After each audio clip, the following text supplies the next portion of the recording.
Hemos vuelto, Cristina. ¿Cómo estuvo este temita de Adele? ¿Te gusta Adele o no? Sí, me gusta Adele, David. Estuvo bueno el tema. Siento que ahora, bueno, la comodidad que las personas en la casa o los escucha están disfrutando, y estas solicitudes obviamente son desde la casa, David Bamonde. Solicitan estos temas.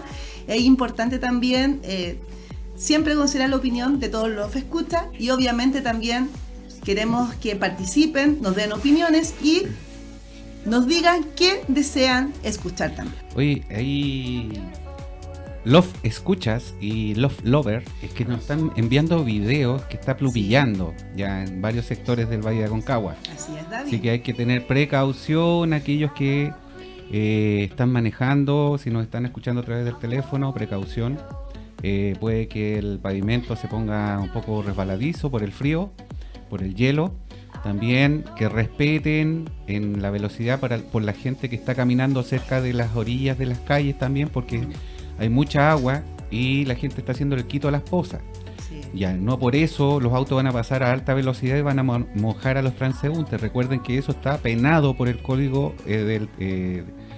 la ley del tránsito, ¿ya? Está penado con una multa por agresión a los peatones por parte de los automovilistas. Así que no pase por los charcos de agua a alta velocidad para mojar a los peatones. Así es, David. Bueno, y también considerando que tenemos la cultura del buen trato en nuestro país, y la convivencia vial es fundamental en estos aspectos. Debemos ser capaces de respetar al otro para así construir una cultura de paz, David Mamón. Efectiva. Justamente en estos momentos, en estos espacios en nuestro país, cuando nos enfrentamos a una instancia climática como el día de hoy, nos olvidamos que no todas las personas poseen automóviles. También hay personas que andan a pies, hay ciclistas, y debemos considerar ese respeto, David. Efectivamente.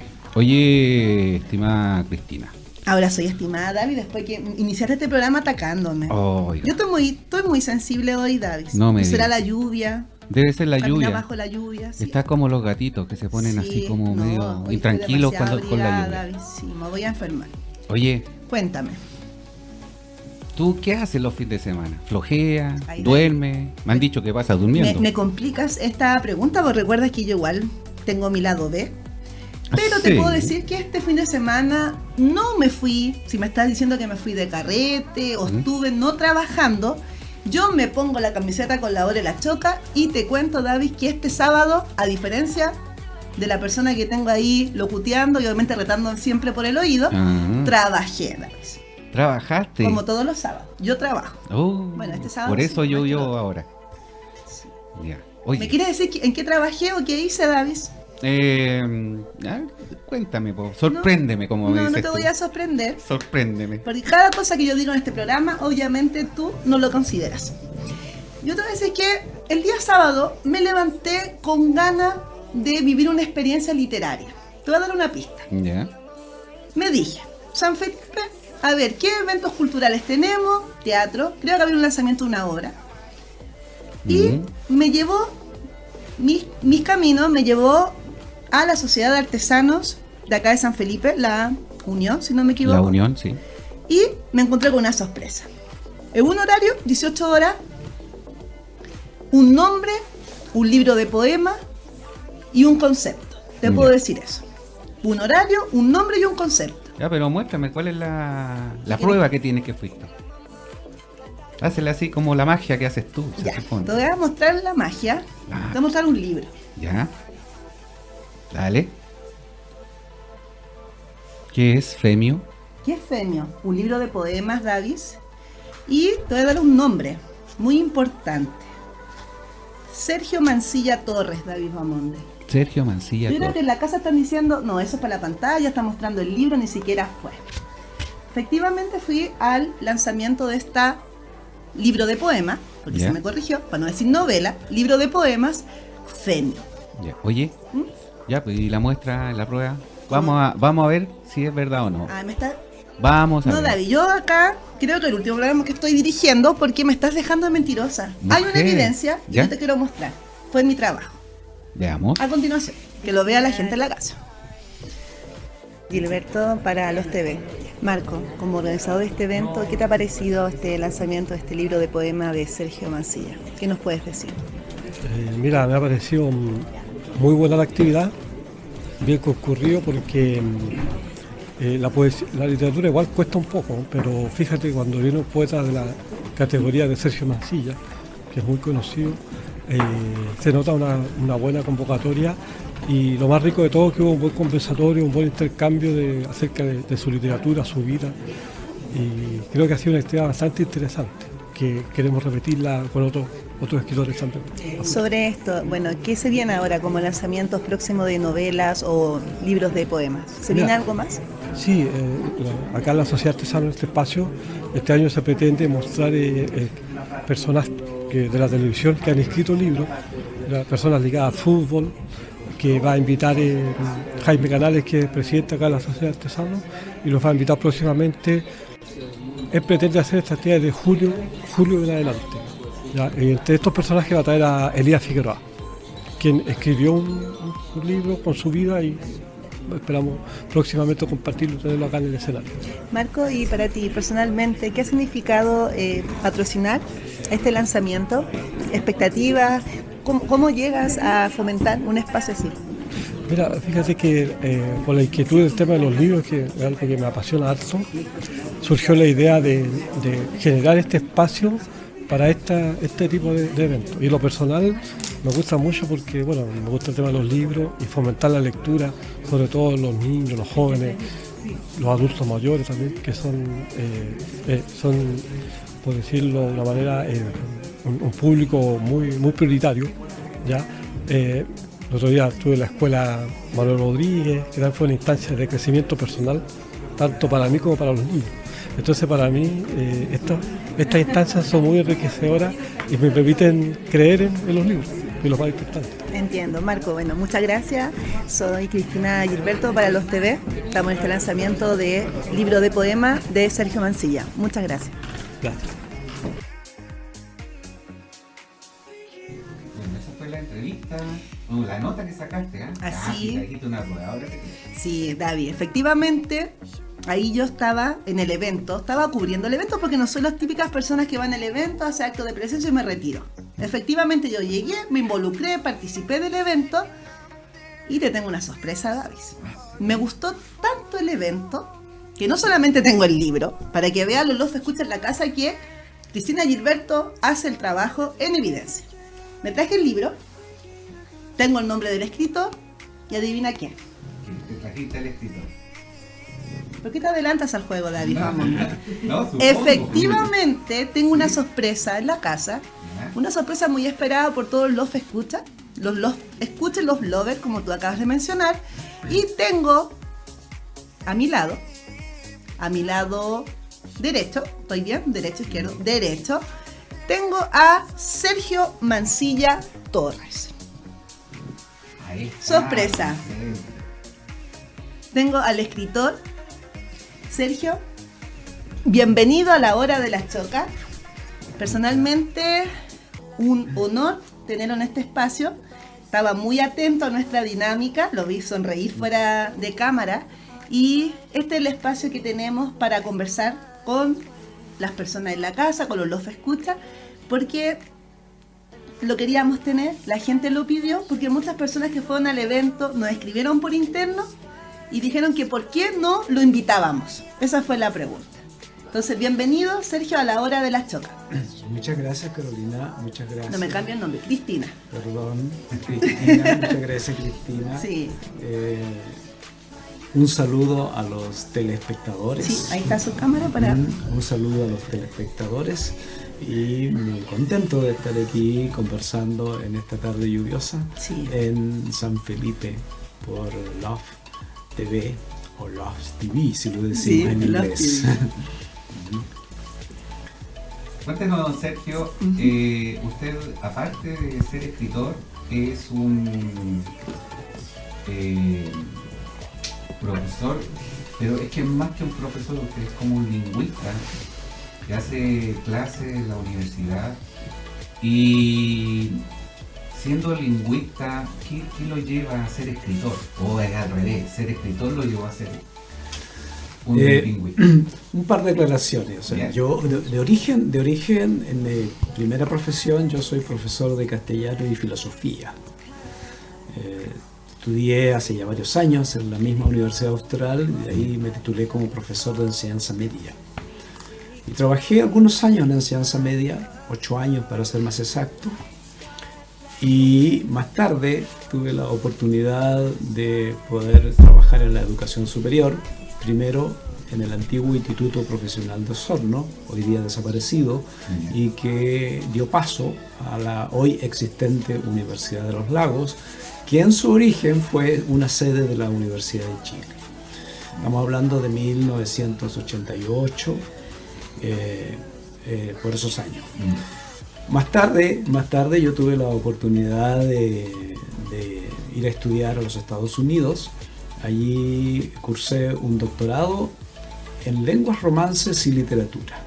O sea, en realidad yo no soy lingüista, siempre he trabajado como profesor de literatura. Y luego de algunos años en Estados Unidos volví a Chile y volví al sur, o sea, a Osorno en primer lugar, donde ya en la Universidad de los Lagos de la época, estoy hablando de 1996, y en el año 2010, es decir, hace hartos años en Osorno trabajando, me trasladé a la Universidad Austral de Chile, que está 100 kilómetros al norte de Osorno, o sea, en Valdivia. Y ahí estoy hasta este momento en que ya han transcurrido varios años. Tiene, respecto a lo que es el plano profesional, universitario, algo más a futuro, algún objetivo. Bueno, yo siempre digo, yo soy un escritor que para poder ganarse la vida se dedicó a la docencia.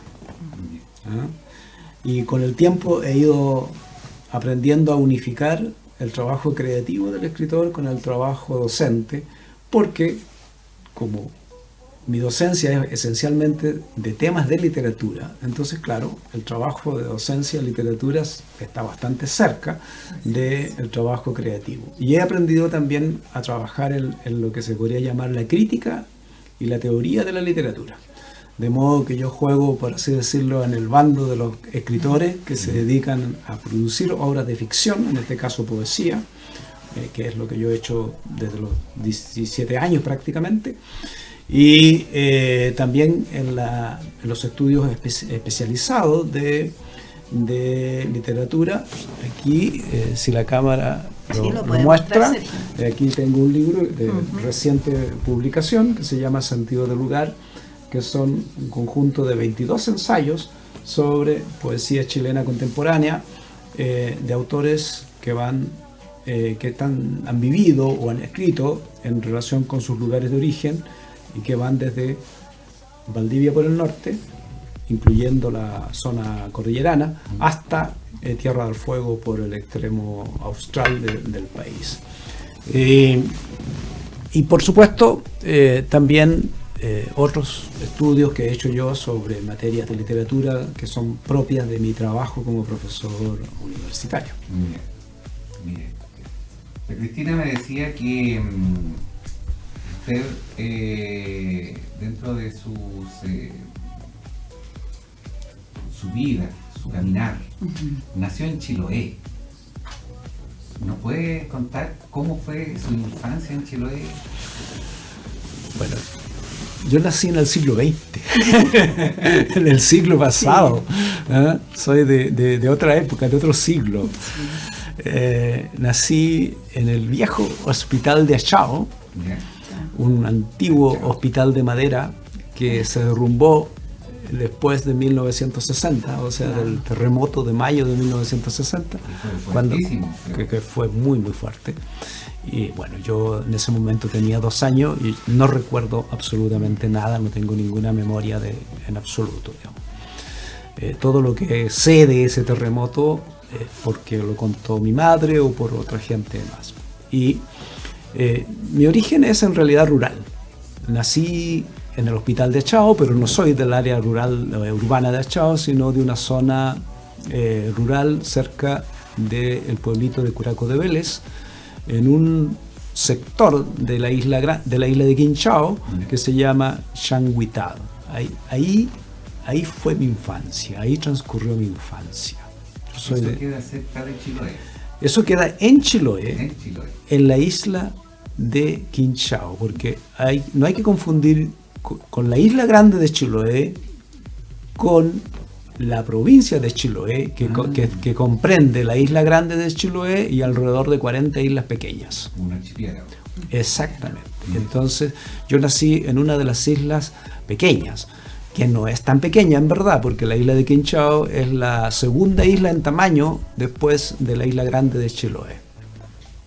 Y una isla que en el año 1836 la visitó Charles Darwin, cuando hizo el viaje alrededor del mundo en su Beagle, en su bergantín, su barco, y la describe como una isla muy verde, muy lluviosa por supuesto, y le recuerda con bastante nostalgia a su país británico, a Inglaterra, porque los paisajes de Chiloé, el clima de Chiloé se parece al clima de Inglaterra.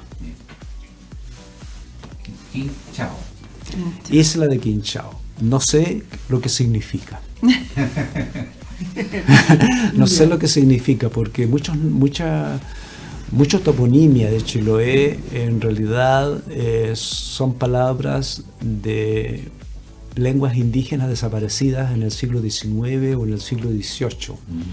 Algunas palabras son mapuche, esas sí se puede saber su significado, pero otras no, sobre todo nombres que son de origen chono, por ejemplo, que es una lengua ya perdida.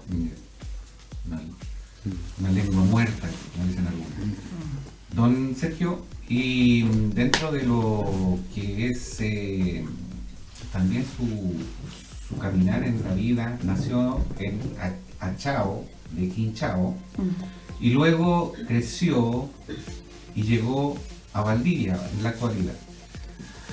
¿Por qué ese cambio? Parte de la deriva de alguien que tuvo la oportunidad de estudiar. O sea, yo vengo de un mundo rural, de gente pobre. Esa era la realidad. Chiloé hasta los años de 1970 era una fuente de inmigrantes. Mucha gente apenas crecía, los hombres sobre todo apenas tenían 15 años, 16 años, 17, se iban. ¿Se iban a dónde? Se iban a la Patagonia chilena o a la Patagonia argentina, o a veces también a las zonas continentales de Osorno, del sur, en algunos casos también al norte, es decir, a la zona del desierto, a la Pampa, y en otros casos se iban por el mundo a lo que viniera. Los isleños son buenos navegantes, entonces mucha gente también trabajaba en los barcos, en fin, ese tipo de cosas.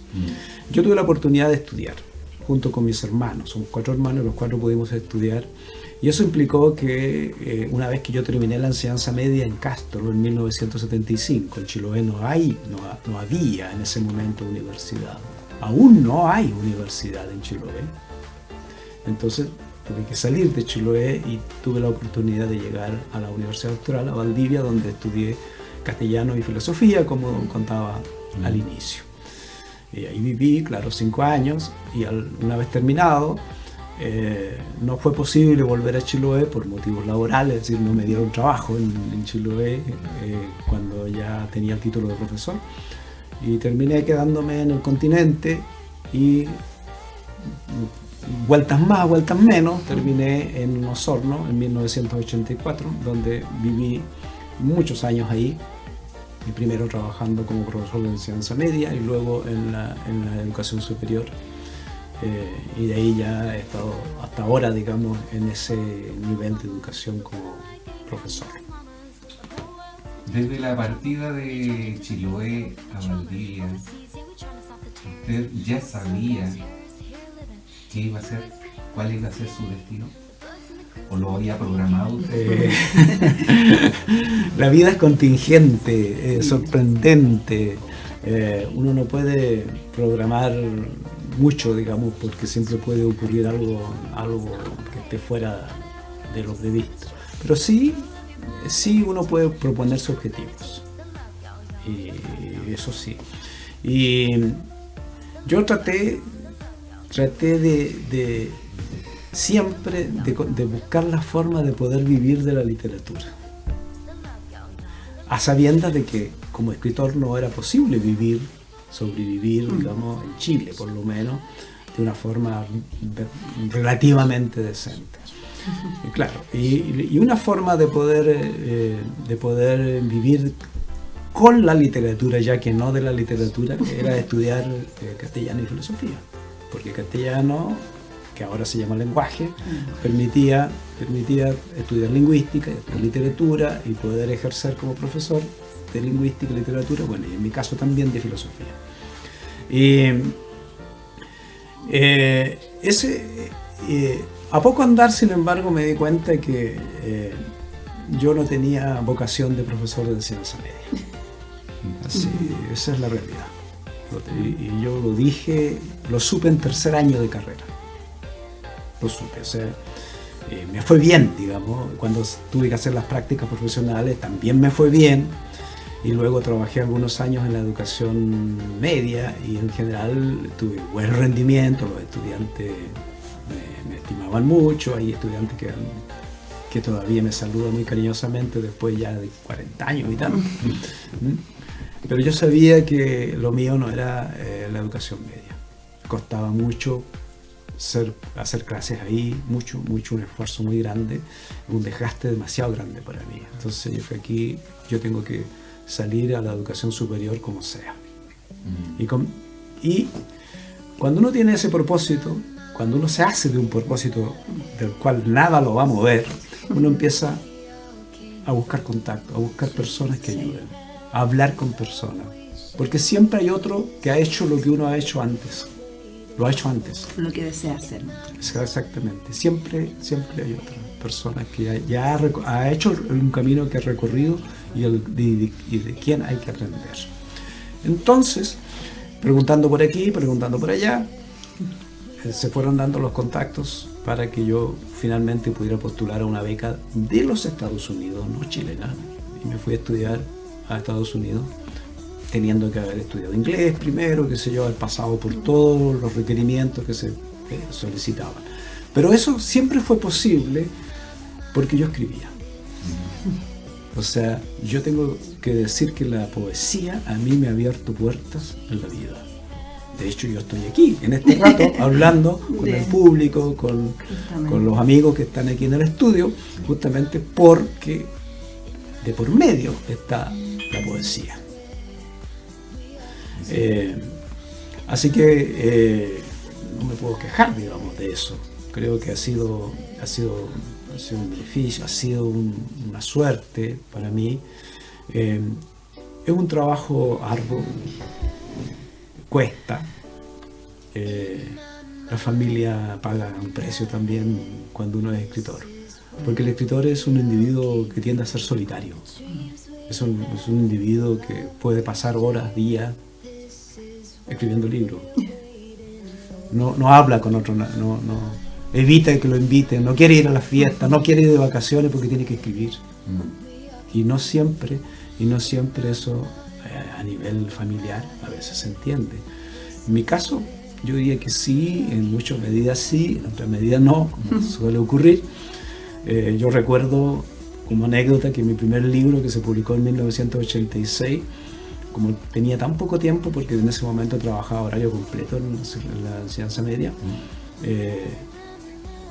decidí quedarme un mes de vacaciones para terminar el libro. Y mi familia, que en el momento tenía niños pequeños, se fueron de vacaciones a descansar y yo me quedé en la casa solo trabajando en el libro día y noche. O sea, trabajaba desde que, no día y noche, dormía naturalmente, pero desde que empezaba el día hasta que terminaba, hasta que terminé el libro. ¿Se puede decir entonces que el escritor puede sobrevivir? Porque o sea, hay muchos que dicen, no, es escritor, entonces no trabaja. A ver, Es que depende cómo uno lo plantee. Si uno piensa que puede sobrevivir exclusivamente de la creación literaria, es bastante difícil, sobre todo si de poesía se trata. Porque quizás con la novela puede ser diferente. Roberto Bolaño, por ejemplo, consiguió, más mal que bien, pero consiguió finalmente vivir de la literatura, exclusivamente. Pero para eso se tuvo que ir a España. Claro. Y desde allá escribía. Y él postulaba a cuánto concurso había. ¿Ah? Hay anécdotas de que un mismo cuento le cambiaba el título, lo mandaba a distintos concursos, digamos. Y a veces perdía y a veces ganaba. Por supuesto. Y ahí se fue juntando para poder vivir.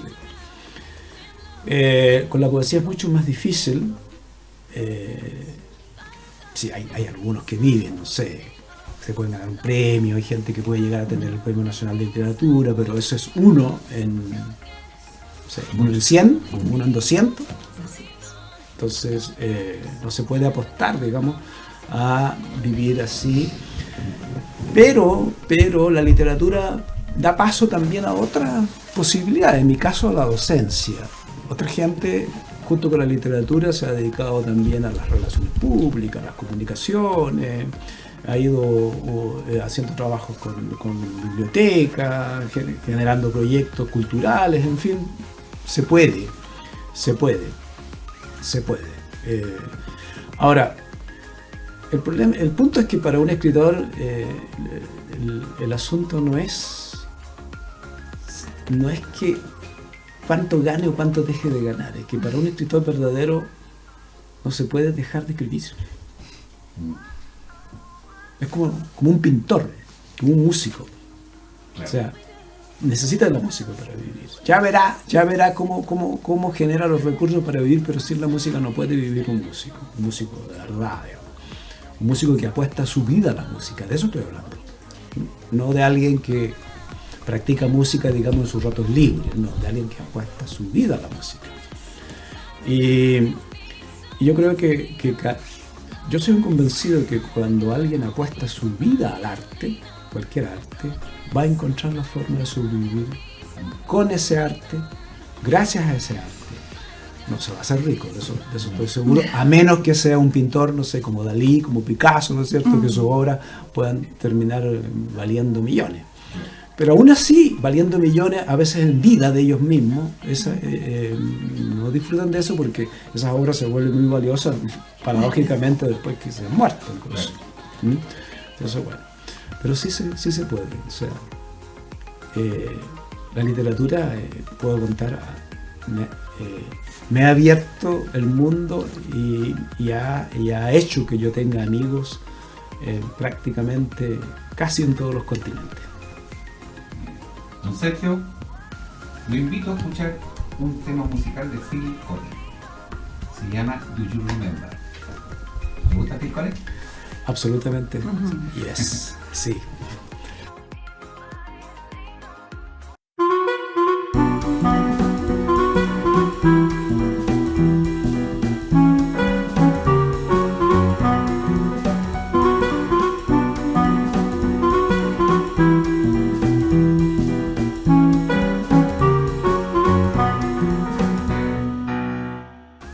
Cristina.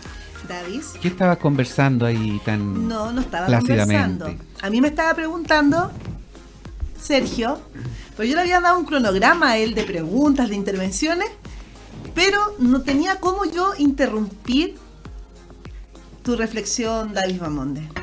Tantas preguntas, creo que te inspiraste, David. Me gustó ver esa voz en off, tan interesado por el escritor. Y obviamente quiero también representar al público en la casa porque hay curiosidades con Sergio. Se adelantó un poquito David, ahondamos en la parte ya de lo profesional de nuestro invitado, pero la gente quiere conocer lo que hay detrás. Y a mí me gustaría conocer a Sergio, pero antes de hacer una pregunta. Había mencionado que es de Chiloé, Sergio, 1400 kilómetros aproximadamente a San Felipe. Mi pregunta es la siguiente: ¿y qué hace acá, Sergio, tan lejos de su ciudad natal? Podemos, porque la gente es curiosa, no es que lo quiera poner incómodo, Sergio, por favor. Bueno, estoy invitado a un canal de televisión. ¿Ya? Una buena razón para estar aquí. Ok. y por razones de amistad también y de amor. De amor. Y por eso estoy aquí. Un hombre bastante jugado, están diciendo en la casa, estaba leyendo los comentarios. Sí. Viajar casi 1400 kilómetros por una intención literaria, por amistad y por amor. Vamos a tener una sorpresa más adelante en el programa, porque obviamente también queremos conocer el lado más humano, más sensible de Sergio. No lo voy a hacer llorar, estaba por contrato, eso no. Pero sí nos gustaría saber cómo comienza a gestar esta imagen, Sergio. ¿Cómo era Sergio desde niño? ¿Qué lo motivaba? ¿Qué lo asustaba? Tiene quizá, me imagino, como todas figuras emocionales o figuras de apego que a lo largo de su vida fueron apareciendo. Pero mi pregunta es, ¿cómo era Sergio de niño? ¿Qué nos puede contar? Que para entender eso hay que remontarse nuevamente a lo que dije al comienzo acerca de que yo nací en un mundo rural. En un mundo rural de islas. De islas. ¿Qué hace un niño en una isla? La pregunta.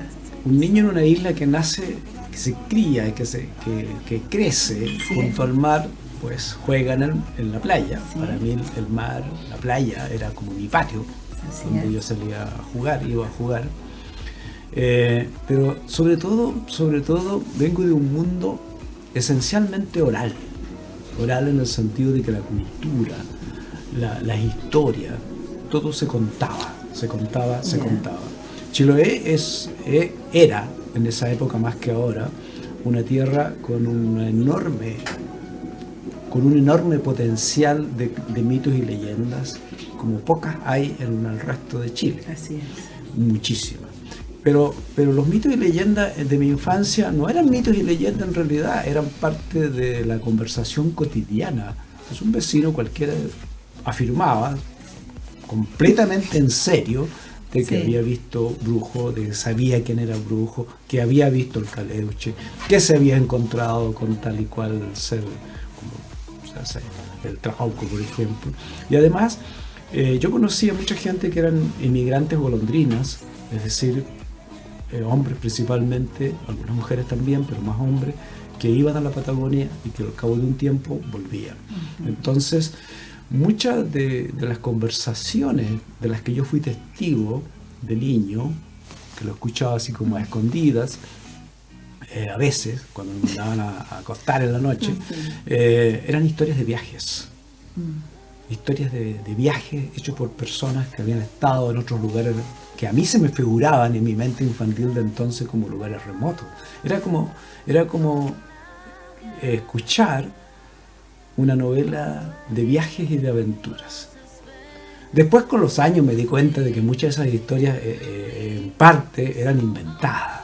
Carecían de la veracidad. Carecían de veracidad, pero eso no tenía ninguna importancia, porque la importancia de ese tipo de conversación es la escenificación de la conversación que se produce a través del relato. La gente no se cuestionaba si lo que se estaba contando era verdad o no era verdad. Era el hecho de contar en sí mismo.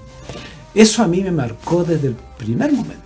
Creo que no, bueno, me hablan por interno personas que tuvieron el lanzamiento el día sábado.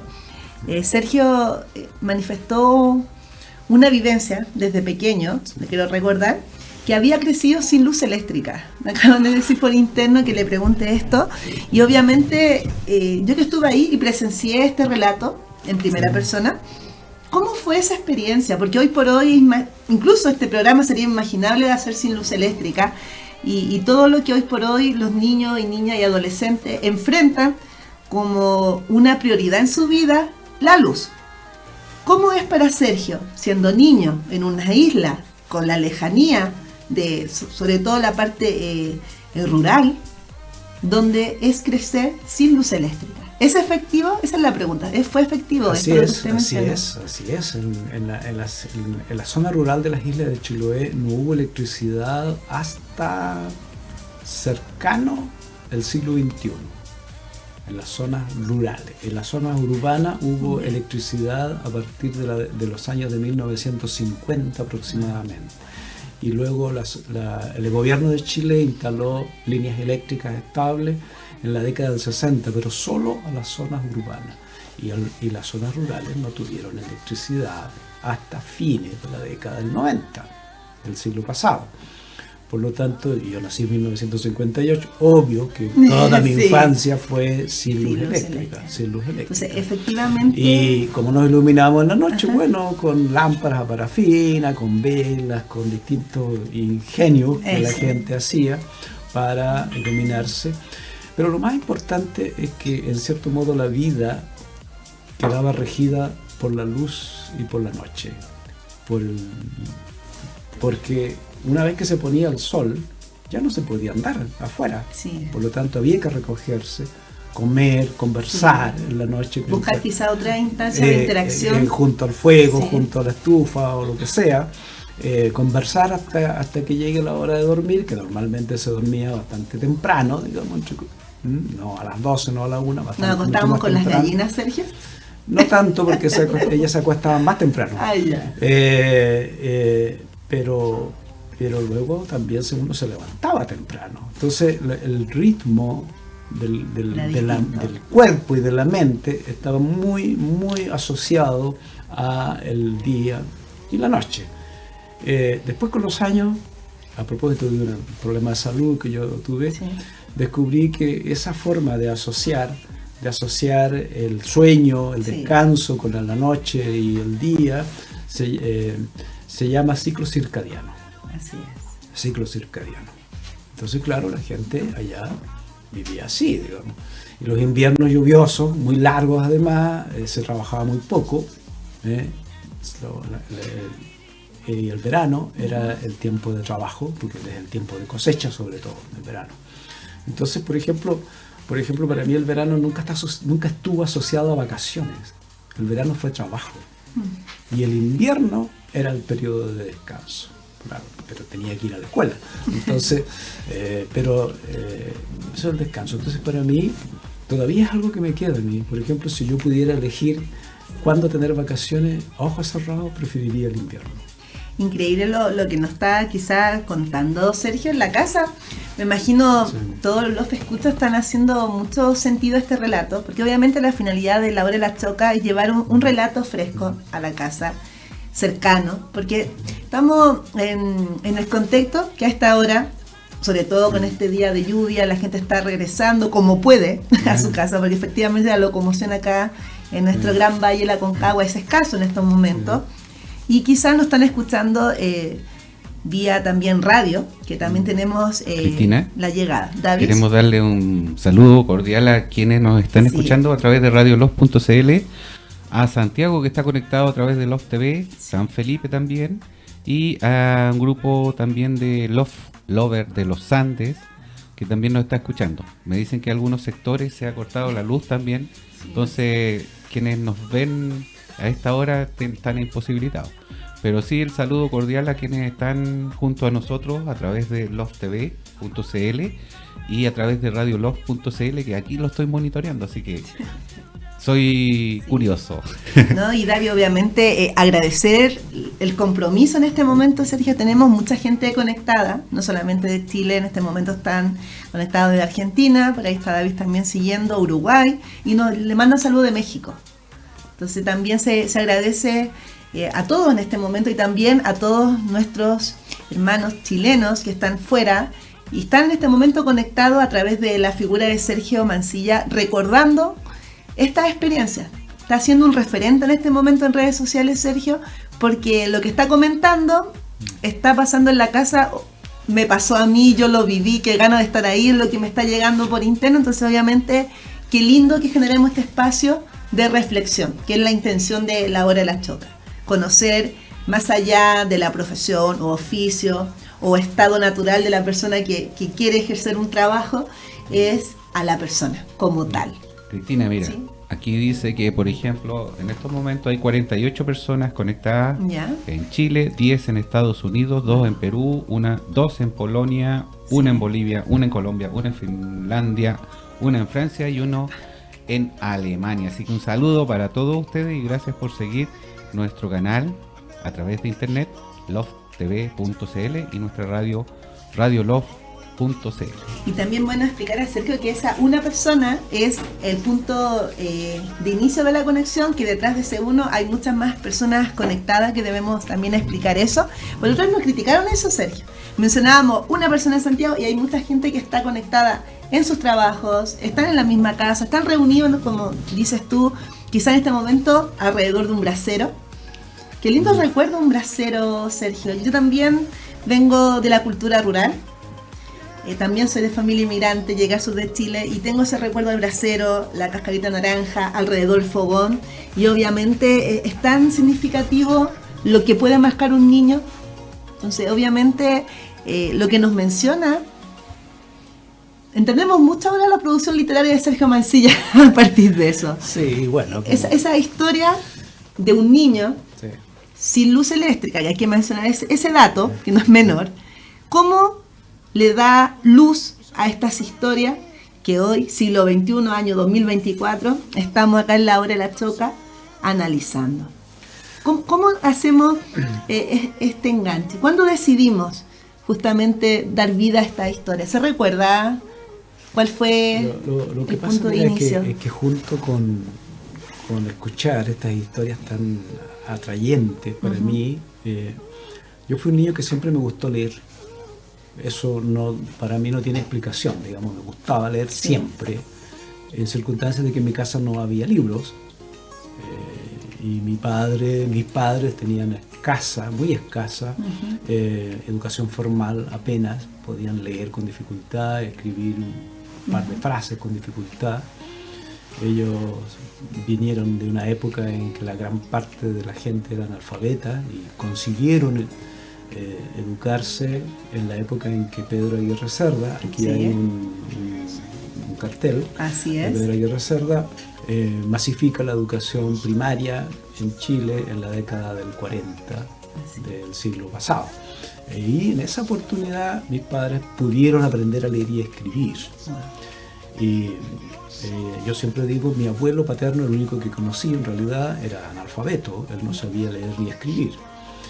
Y bueno, gracias a la educación de un abuelo analfabeto, nació un nieto que es doctor en literatura, en lenguas romance, escritor, con 15 libros, a la fecha, digamos. O sea, el salto que se produjo de una generación a otra fue gigante. Y eso yo se lo debo en parte a la educación pública de la época y sobre todo a mis profesores de primaria, que ahora se llama básica, y que eran todavía en esa época profesores normalistas, que se habían formado en las antiguas escuelas normales. Entonces eran profesores en que era imposible no aprender, tal cual. O sea, lo digo así, era imposible no aprender con ellos, te gustara o no. Sí. Así. Usaban todos los métodos imaginables, incluyendo muchos de ellos que hoy día se considerarían antipedagógicos, pero que en su momento funcionaban, eran eficientes, y luego uno lo agradecía, por supuesto.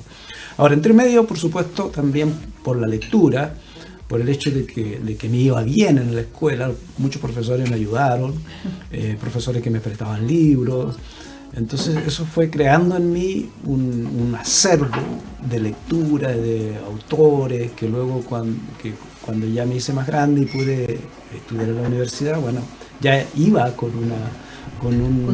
un hábito de lectura, pero realmente muy avanzado, muy de primer orden. Por lo tanto, la carrera no me costó nada. O sea, tuve la suerte de pasar invicto la carrera y ser el mejor alumno en 5 promociones, lo cual me abrió puertas después, en el futuro, más adelante, para ir a estudiar a Estados Unidos. Porque todo esto es una cadena. Sergio. Todo esto es una cadena, o sea, yo soy convencido de que cuando las cosas uno las hace bien, hay un retorno. La retroalimentación es... Hay un retorno. Totalmente. Yo agradezco siempre a toda la gente que me ha ayudado, y me he encontrado con gente de Alemania, de Francia, de Estados Unidos, que me ha ayudado sin conocerme. ¿Sergio? Solo porque...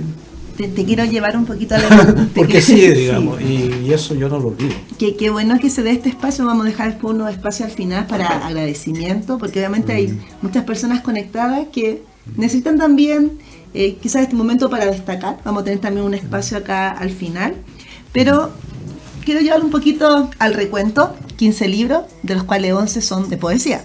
¿Me corrige si estoy mal? Bien. Y hoy nos reúne un libro bastante especial, que se lo voy a pasar al maestro acá, colega también, ambos profesores de castellano, lenguaje actual. Sí. Sergio. ¿Te parece, Cristina, que nos vamos a la nota que le hiciste en la... Sí. Efectivamente, David quiere demostrar a toda costa que yo estoy trabajando, Sergio. Sí, hay otra evidencia acá, efectivamente. Ya. Un poco para que la gente crea, Cristina. Sí, sí lo entiendo. No solamente duerme el fin de semana, no. A veces se levanta.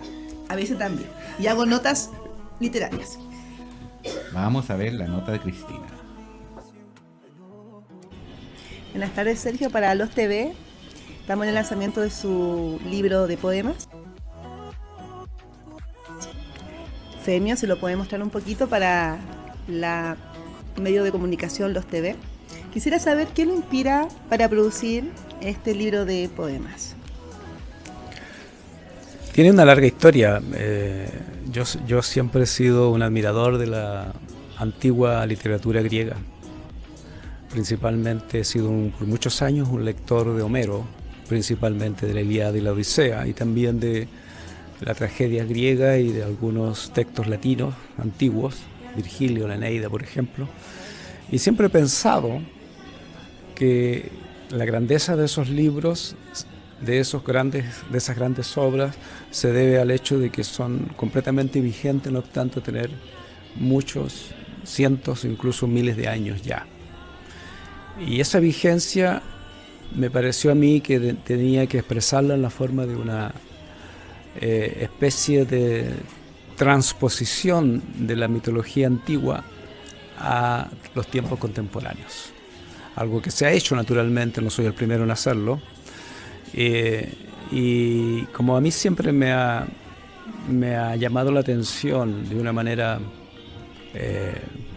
enigmática la situación de la guerra y sus consecuencias humanas, entonces claro, al leer la Odisea, al leer la Ilíada, me encuentro con la situación de la guerra y he traído un poco a los tiempos contemporáneos esa situación con los personajes de la antigüedad, pero interpretados por mí, en una versión muy, muy personal. Eso es el libro Femio. Femio alude a un personaje de la Odisea que es un poeta, que se llamaban Aedos en ese tiempo, que entretiene a los pretendientes cuando ellos están en sus banquetes mientras todavía no llega Odiseo de vuelta a su isla después de haber estado 8 o 10 años en la guerra. Entiendo. Sergio, bueno, en este lanzamiento, ¿qué expectativa tenemos para el día de hoy? ¿Ya está llegando público? ¿Se está sumando a este evento tan importante? O sea, yo muy agradecido de los amigos que han colaborado en la organización de esto. Por supuesto, a Marco López, que ha sido un poco el hombre que ha puesto cerebro y corazón y acción en esto. A Angélica, que está por ahí, que es muy entusiasta en esto también. Y independiente del número de personas que lleguen, es el hecho de poder compartir con gente que hasta hoy, por ejemplo, no la conocía. Bien, y eso hace que la literatura ya cumpla una función, ¿no? ¿Qué le podríamos decir a los lectores para que elijan Femio? Yo creo que si les interesa pensar en el drama humano que significa tomar decisiones terribles, por ejemplo, cuando uno se encuentra entre la vida y la muerte,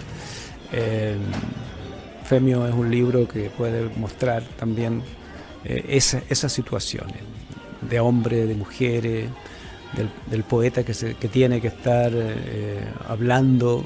hablándole a otra gente y sabiendo que hay una tragedia gigante y sin embargo debe seguir con la poesía. Uno dice, bueno, ¿qué sentido tiene la poesía en medio de una conflagración bélica, por ejemplo? Pero bueno, es lo que ha ocurrido. La poesía ha seguido subsistiendo a pesar de las tragedias y a pesar de los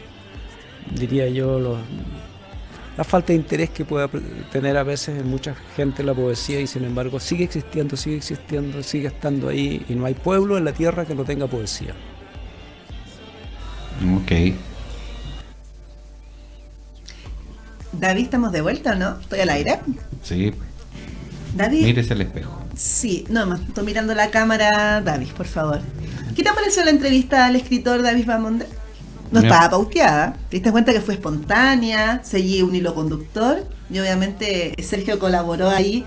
Fue de improviso. ¿Se recuerda cómo le saqué la nota? Era antes de que hiciera el lanzamiento de su libro de poemas.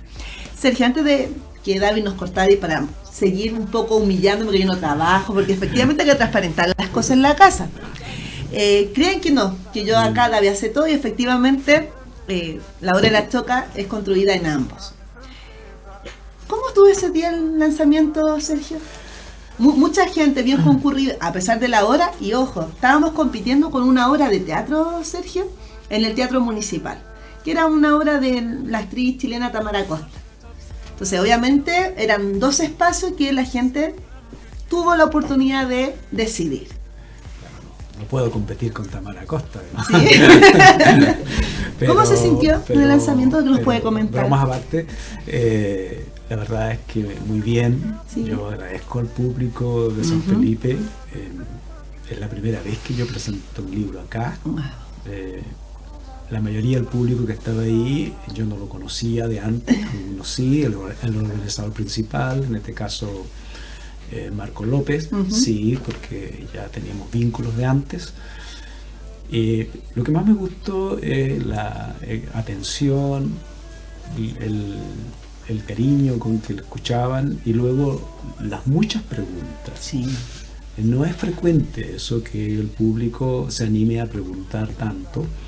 Eso habla, creo yo, del interés, efectivamente, del interés. Y claro, en esa ocasión lo que hice fue presentar el libro, Femio, sí, que si tú quieres te puedo contar un poco del libro. Quiero que me cuente en 3 momentos clave, porque la novela yo debo reconocer que ya la comencé a leer. Me pasó algo trágico, cómico hoy en mi lugar de trabajo, porque agradecía que me dedicó este libro de poemas. Hoy casi me lo robaron de mi mesa, porque llama mucho la atención desde la portada. Es un libro de poemas que llama a ojear. Sí. Este contacto del libro es muy potente. Pero quiero, Sergio, que me dé 3 motivos por qué la gente, los Love Scout, tienen que leer Femio. 3 motivos.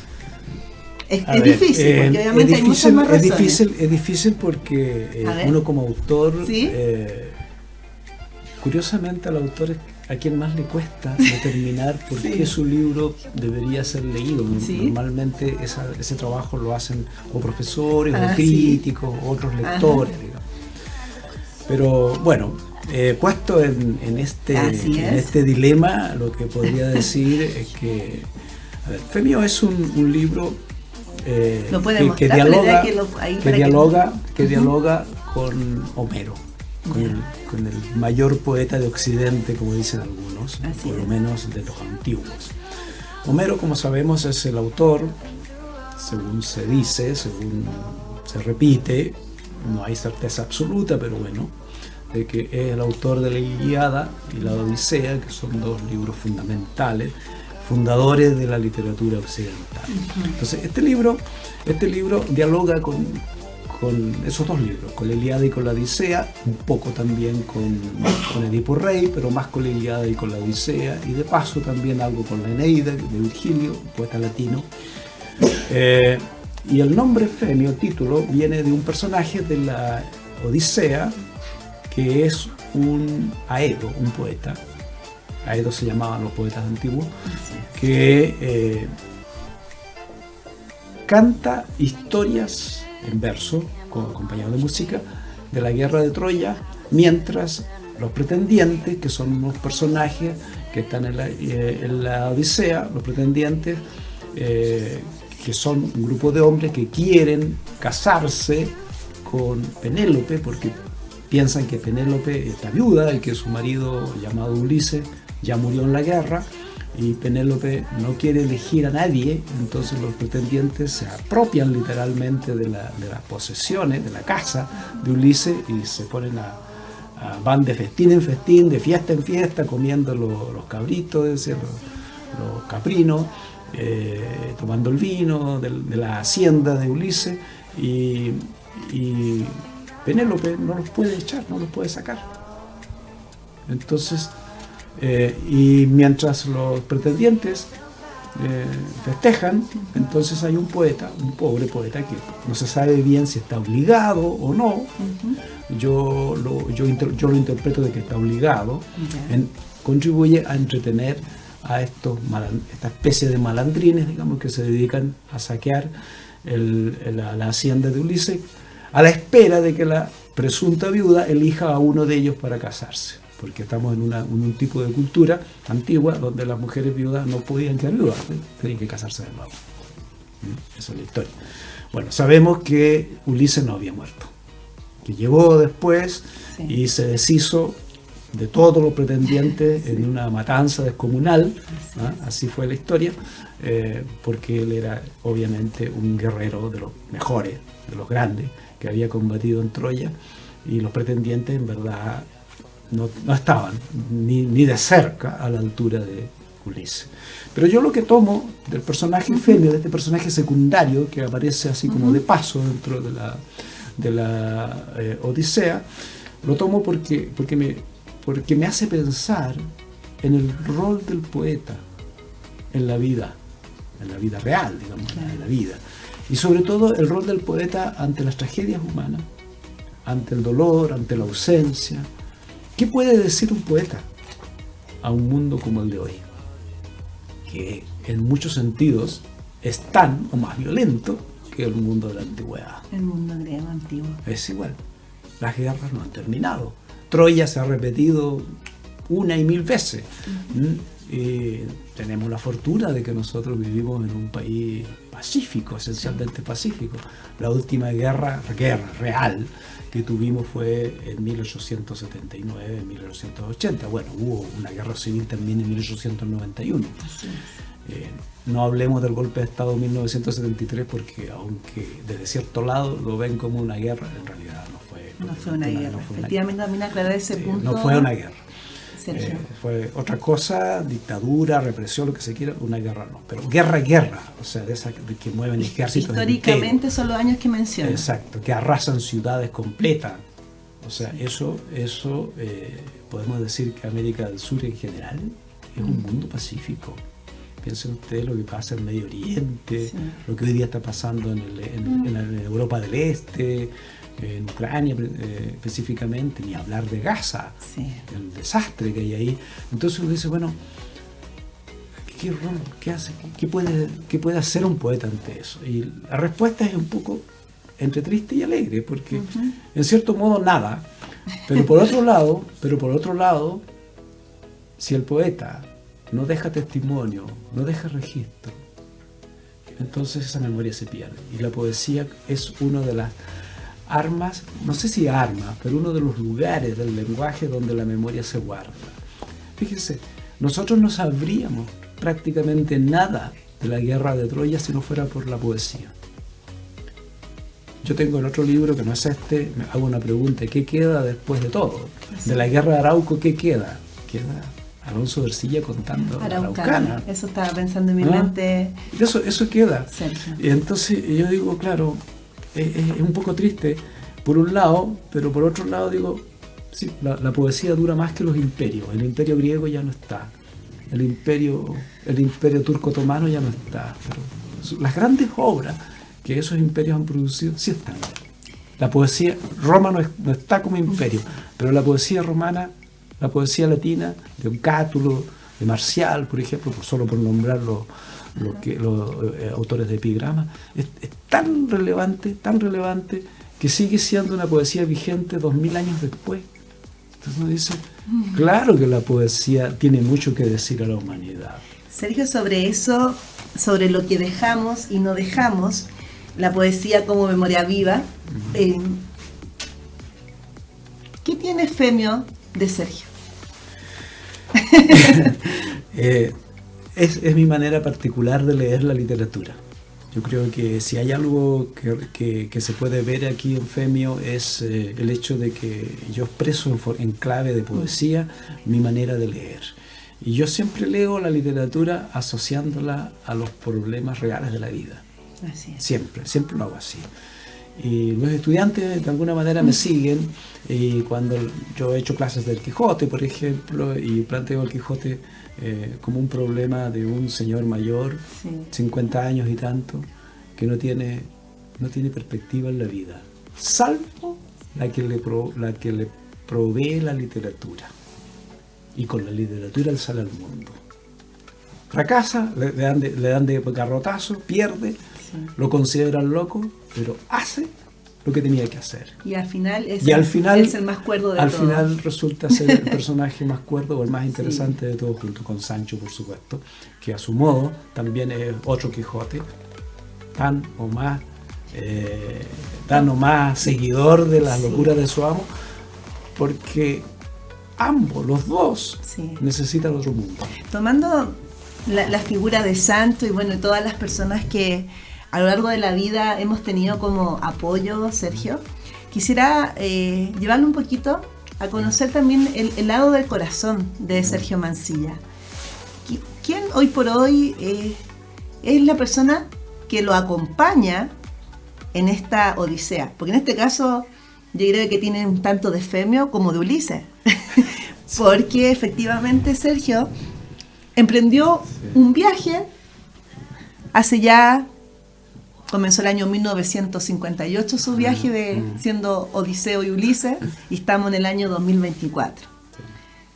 No está regresando, cada vez se está reinventando Sergio Mancilla, está comenzando y recomenzando una y otra vez este viaje que no sabemos qué nos vamos a sorprender, qué próximo libro de poema vamos a lanzar, o quizás nos aventuremos para crear una novela, que a su palabra, yo lo cito ese día en su lanzamiento, tiene toda la intención de comenzar a redactar una novela y termina siempre haciendo poesía.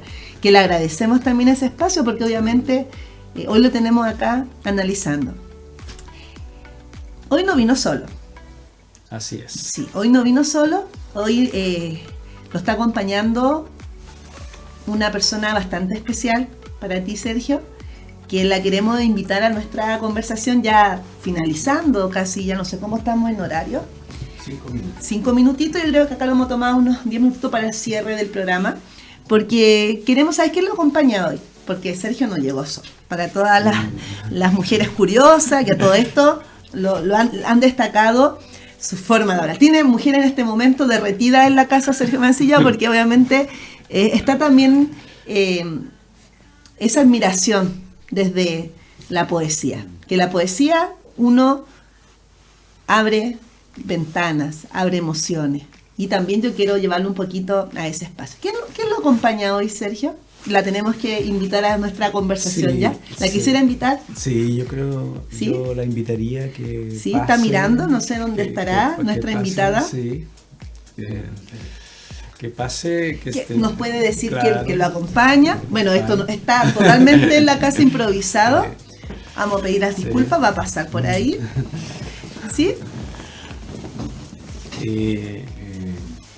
Continúa. Sí, vamos a invitar, sí, vamos un poquito a explicar que este es el mundo de los TV que estamos sumando a la conversación. Podríamos un poquito antes de que salga en cámara nuestra invitada, vamos a dar una pista. ¿Quién nos ha acompañado hoy, Sergio? ¿Por qué es tan importante sumar a esta conversación? ¿Sí? ¿Por qué es tan importante sumar a esta conversación a esta persona? Bueno, ella se llama Angélica. Ya, Angélica. Tenemos el nombre. Sí. Tenemos el nombre, nada más. Se llama Angélica y somos pareja, digamos, de hace ya un tiempo. Y es importante, en los años últimos ha sido muy importante. Es importante en el libro Femio, es ella la que escribe en la contraportada un texto que sirve como guía para el lector. y además es la que contribuyó también a organizar la presentación de FEMIO el día sábado, que mencionábamos al inicio del programa. Y claro, pero más allá de eso, la poesía, la literatura, el arte, a pesar de lo solitario, comillas, que puede ser el trabajo mismo de producir, es un trabajo esencialmente de diálogo y de conversación, de intercambio, de complicidad con otros seres humanos. Y lo voy a interrumpir porque acaba de llegar nuestra... Angélica, bienvenida a la hora de la choca. Tengo que parar a Sergio porque como buen trotamundo y orador, bienvenida a la hora de la choca. Agradecer también la participación. Está Angélica al lado, Sergio. Importante. Yo siento que siempre como programa hemos querido transparentar de forma muy auténtica a nuestros invitados. Y obviamente Angélica llegó con Sergio y es importante también conocer cuáles son aquellos apoyos emocionales tan importantes, porque como mencionó Sergio, no es fácil ser escritor, no es fácil que alguien nos siga en este viaje, en este viaje literario, en este viaje espiritual también que uno toma como escritor. Angélica, gracias por estar en la hora de la choca, bienvenida. Hola, gracias Cristina. Sí. No sé si disculpa también por sacarte la vida, esto no estaba preparado. Hablábamos fuera de con Angélica, bueno, todos los que escuchan en la casa, que uno venía preparada, entonces obviamente a veces no es tan fácil sobre las cosas. Agradece también la disposición. ¿Qué es para ti como mujer, como profesional, como amiga, como cómplice, como pareja, acompañar a Sergio en esta aventura? Porque es una aventura literalmente, yo la defino así, es una aventura. Sabemos de inicio, pero no sabemos dónde va a parar. Sí, es importante, yo creo que a nosotros con Sergio nos une el mundo de la literatura. Sí. Los dos somos amantes de los libros y nuestras conversaciones versan habitualmente sobre autores, sobre libros, pero más importante que todo ello, yo creo que es la visión del mundo que tú logras percibir a través de lo cotidiano, a través de lo que hacemos cada día. Y también de la manera en que los dos somos profesores, de la manera en que tratamos también de transmitir lo que hacemos en los niños, en los jóvenes, en los estudiantes universitarios, en lo que cada uno de nosotros hacemos, en lo que trabajamos habitualmente. Entonces, nuestra relación es muy conversada, es muy de libro, así es que siempre hay un tema de conversación, hay mucha reflexión. El tema de FEMIO, por ejemplo, es un tema que trabajamos juntos. Y también en otros libros conversamos mucho de cómo va, nos comentamos y nos revisamos mutuamente nuestros trabajos. Entonces hay una retroalimentación constante. Yo creo que eso es lo importante también, que tú entiendes lo que está haciendo tu pareja, lo entiendes, lo compartes, así lo disfrutas también. Yo creo que ese disfrute es muy importante también, para que no sea algo tedioso, que forma parte de tu esencia.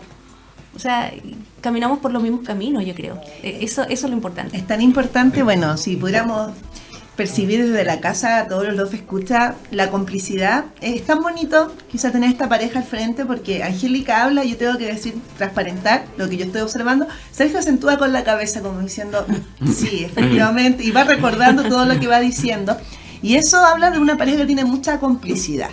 Pero también tengo que preguntar, ¿qué ha sido lo más difícil que le ha tocado enfrentar en este caminar? Porque también tenemos alto y bajo, y obviamente en este momento están siendo referente, consciente o inconsciente, hacia la casa, nos están mirando familias, hoy el concepto de pareja ha ido en evolución. Entonces también está la pregunta de la casa, ¿qué ha sido lo más difícil, lo más complejo o lo más incómodo que le ha tocado enfrentar como pareja? Bueno, la distancia. Sergio está viviendo en este minuto en Valdivia, yo estoy viviendo en San Felipe. Ya. Entonces, el año pasado me tocó viajar a mí harto a Valdivia Y este año le ha tocado a él harto viajar a San Felipe, entonces ahí nos vamos ordenando, organizando de acuerdo a nuestro trabajo, a nuestros compromisos también, de cómo poder vernos en esta circunstancia, pero sabemos que es un tiempo limitado, que van a cambiar las circunstancias, y yo creo que hay que buscarle lo entretenido a esto, pues, o sea, si nos toca en estas circunstancias estar de esta manera, bueno, hay que buscarle lo placentero, lo divertido, porque no va a ser siempre así. Así es. Angélica, bueno, la curiosidad, también como compartimos nuestro amor por educar, también como profesora de castellano, tengo que hacer una pregunta que me causó curiosidad, la comentamos fuera del aire. Sergio no tiene un seudónimo al momento de escribir. Se acostumbra desde Jorge Luis Borges, Lorca y todos los grandes ocupan seudónimos. Ocupan nombres afines o en sus mismos relatos o historia hacen este juego de intelectualidad con su alter ego, con su yo interno. Sergio, su libro lo firma como Sergio Mancilla Torres. ¿Seudónimo, Sergio? Angélica, que me quiere contestar. ¿Por qué no hay un seudónimo acá? A ver, lo primero que en realidad hay muchos autores que no usan seudónimo. Ya. Sí, muchos. Sí. Claro, nosotros pensamos que Es todos común. hacen, Sí. todo es común, como Pablo Neruda Claro. o como Gabriela Mistral, seudónimos que luego eso sí se convirtieron en nombre. Así es. Que eso es importante decirlo. Pero en mi caso no, porque me parece que yo soy muy respetuoso del origen. Entonces para mí el apellido paterno y materno deben aparecer. En mi primer libro solo aparecía como Sergio Mancilla. Y luego dije, no, tiene que ser Sergio Mancilla Torres, el apellido materno también, en parte por la enorme relevancia que tienen todas las madres, desde luego, Sí. porque nadie de nosotros existiría sin una madre, obviamente, pero además por la importancia de mi madre, por todo lo que significó para mí poder estudiar. O sea, ella tuvo siempre la visión de que sus hijos tenían que estudiar. Ella y los 4 hermanos conseguimos estudiar, los 4, en circunstancias muy difíciles, pero se pudo. Ella tenía esa visión. Y luego, claro, todo el mundo que emana de mis padres. O sea, mi padre también fue un obrero, anduvo por la Patagonia, anduvo por el norte, fue uno de esos personas que iba y venía, después se quedó en Chiloé como pequeño campesino, en fin, mi madre artesana, creadora. Aprendí de ella, digamos, también la creatividad, porque ella, aunque no escribía, era artesana en lana. Después con los años se dedicó también a trabajar madera, conchas de mariscos de mar, etc. Y hacía artesanía decorativa muy bonita, realmente muy bonita. Era muy ingeniosa ella en eso. Entonces, bueno, motivos muchos para recordarla hay, y uno de ellos es el apellido, el nombre real. Entiendo. Bueno, ya estamos llegando a los minutos de cierre de este hermoso programa el día de hoy, La Hora de la Choca. Una sola pregunta, Sergio Mancilla Torres. ¿Qué se viene ahora? En este momento estoy avanzando, ya llevo un 70%, calculo yo, de un libro de ensayos, de reflexiones, que tienen que ver con diferentes libros y personas que han contribuido a formarme como escritor a lo largo de la vida. Entonces hay un ensayo sobre libros españoles del siglo XV, XVI, un ensayo sobre mi profesora de gramática que tuve en el 7º y 8º básico, que fue muy importante, mis andanzas por el bosque de Chiloé, que se me grabaron, en fin.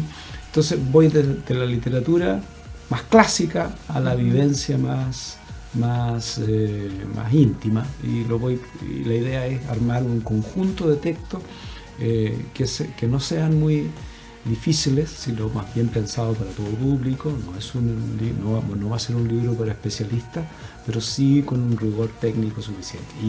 Y poesía que no se detiene nunca eso, y que no se va a detener hasta el día final en que deje de respirar, porque así es. Entonces, en cuanto al libro, en lo inmediato, este año va a salir un libro en Osorno por la Universidad de los Lagos, que se llama Río Estigia, que también tiene tema griego, pero asociado al asunto del Hades, de la muerte.